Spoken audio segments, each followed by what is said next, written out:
Good morning, sir. I will discussing all about the definition of term of cybercrime, RA 10175. The cybercrimes law provide the rules of conduct and standard of behavior for the use of the internet, computer, and related digital technologies and action of the public government and private organization, rules of evidence of criminal procedure and other criminal justice matter in the cyberspace, and regulation that reduce risk and mitigate the harm done individual, organization, and infrastructure should be cybercrime.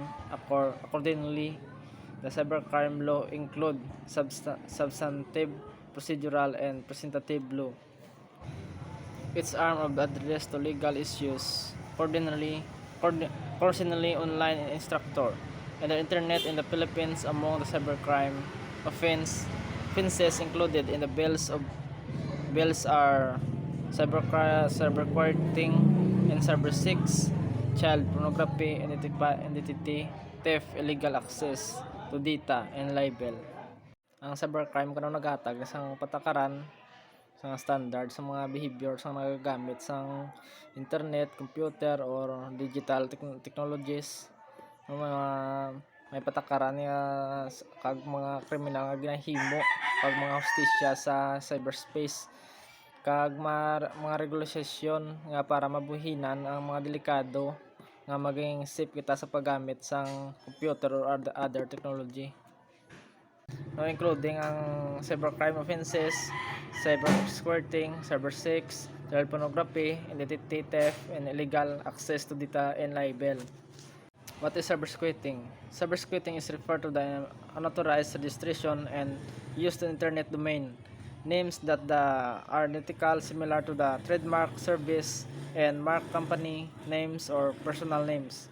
Ang cybersquatting kano mo sa unauthorized nga paggamit niya sang iyang pangalan pag access sa internet nga hindi siya lain nga pangalan ng gamit niya nga hindi ang registered niya nga pangalan ng gamit niya sa company niya, company names kag siya nga personal names or other pada. What is cybersex? Cybersex trafficking is cybercrime carried out partly by means of computer and the internet trafficking transport victim to cybersex, then the use of webcam to stream sexual assault and the real-time through the computer to the internet for live distance broadcaster across the world. Ang sa ng cybersex kano nagamit sa mga trafficking paghimo sa mga malalaswang mga bagay nagagamit nila sa pag-stream nila sa live para makita sa mga tao nga sa ibang nga lugar ganod sila daga sa saot sila daga ubad sila gako sang ilang mga bayo amo sang cybersex nga makita sa live sang internet. Child pornography. Child pornography is a form of child sexual exploitation of federal law. Defense of child pornography is any virtual exploitation of sexual explicit conduct involving the minor person less than 18 years old. Images of child pornography are also referred to as child sexual abuse in image.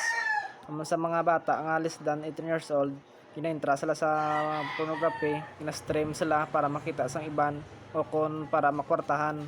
Example, ang bata na less than 18 years old na sa padbalay nila ginahimo sila sang mga hindi dapat mahimo sang sa kabata, napauba sila sang ilang bayo, sang ilang short para makwartahan kag ipasa nila sa iba nga tao or foreigner baklon ang ilang image, ilang picture, ilang video or ano pa da ang child pornography.